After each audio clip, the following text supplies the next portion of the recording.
Kadama TV tulina Kadaama wano ayagala okunnyonnyola ku ngeri gy'atoolamu ebintu by'okulya.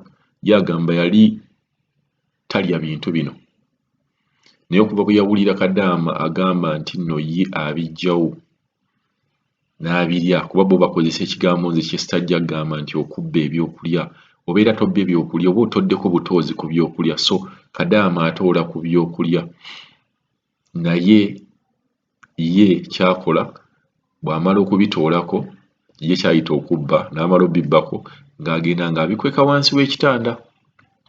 Bw'abikweka wansi w'ekitanda aggyayo mpola mpola mpola mpola. Agamba naye boosi we bw'alijja okucekinga wansi w'ekitanda n'asangayo ebyokulya gujja kubula asala. Naye nze ngamba muyina right okubeera nga mulya, totandika kukola mirimu nga tonnalya. Ebintu ebibeerako awo toolako ku bintu by'okulya oba bubeera bubisikwiti obutavunda beerako n'obubwo beerako oba n'obubeerawo ne bupakiti bwo mu bbaaga. Bw'owulira ng'enjala ekkubyekubye nnyo gendako olyeko katono. Muyina okukuuma embeera yammwe ng'etambula n'obulamu bwammwe nga butambula.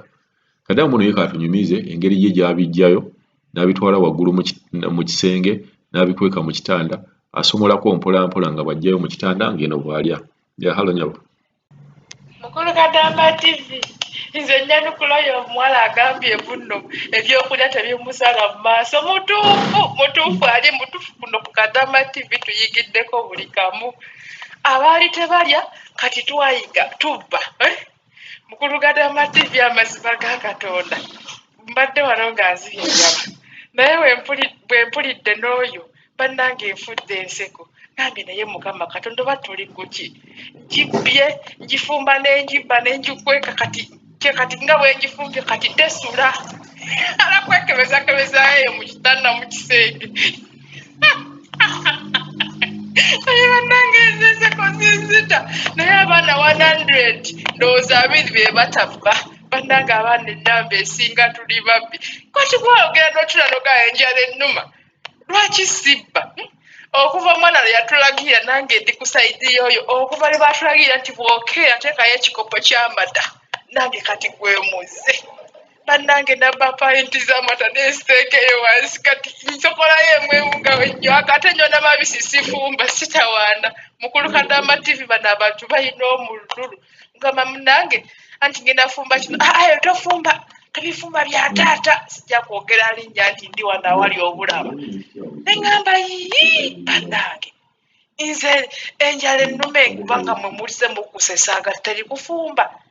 N'omukyere Mukulu Kadaama TV bw'aba akuyambe n'akukkiriza mukalu naye wallahi leero nkibakoze obadde ndabiriza bulabiriza ekijjito kyeggula nga nkyafumba bwe kyeggulira nkaddusizaawo mu kisenge.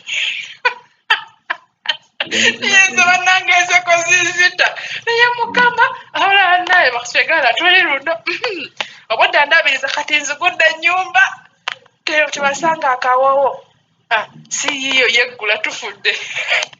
Nabaza Mukulu Kadaama TV nze n'obuno obugambo bunakana obukamera sikyabutya nti munnange eddembu nzibye sibutya kati bwe nsitula ekintu nkisitulira wano mu gundi yange sikigire nno nti nno bandage nti nno bulaba naye era nkitwala oba olabye oba toolabye nabogenda boonobondo ndabye nondoopa sirina kulya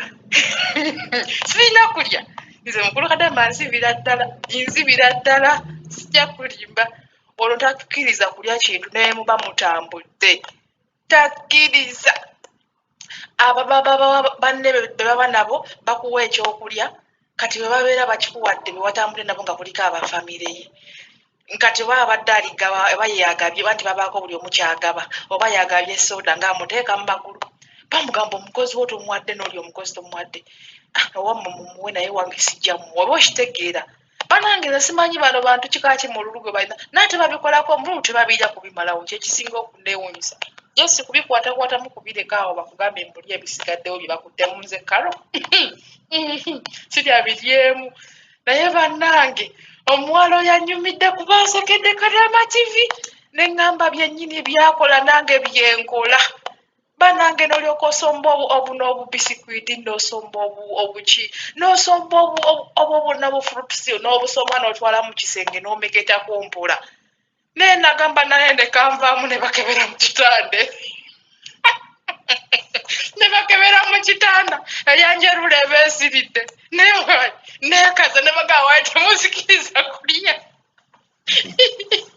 naye mukama katonda kyanyamba teyemakola mu kitanda akoma kukebera ano ziryawo biki ebirimu oba okitegeera naye tagenda mu kitanda tagenda mu kiyigo kyake kati akatamu nga tudde empaka naye bannange nze bannange luno ndi lunyumye waffe nti bannange erinyama okugiyako banzibe mukulukadama tv tweyanza abaana abatuwa amagezi era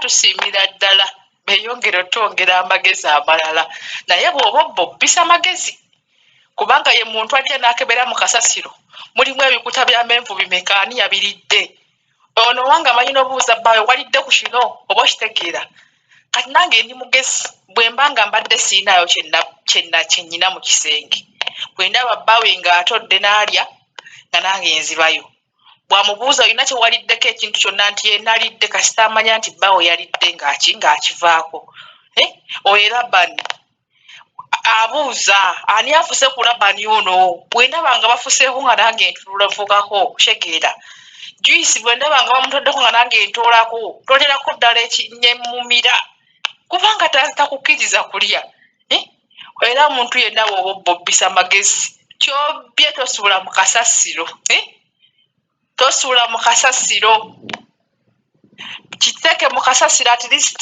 obanga taliwo agenze ate ne waba agenze ajja kujja amukebere kati kwegamba engeri y'okusuula kasasiro yo olina omusuuza amagezi at least kateekeyo akaveera nga kali kokka mu kasasiro tomuteera mu kino ekiveera ekinene kyojje mu nju okitegeera kubanga tuliba akasasiro waffe mu kigundi tumusulamu babiri mu kipipa tuli ba mirundi ebiri waggulu ne wansi waliwo abali waggulu kati ffe tuli ba wansi kati tajja kumanya nti kali akaveera kati nikavudde muno mwene enju oba okitegeera naye kino ekiveera ekinene abiyiwa wansi n'amaani akugamba jangu obiyoole naye ng'anoonya kiki kye walidde waka akubuuze kino ani yakiridde amanyi nobuuza abeebi walidde ku kino nti n'alooka akivaako naye ng'akubuuzizza kaada akataano mu fumbizo kyalazeewa oba ebikuta bino biri bimeka nga tetunnakirya oba okitegeera omukulukadama tv bano abantu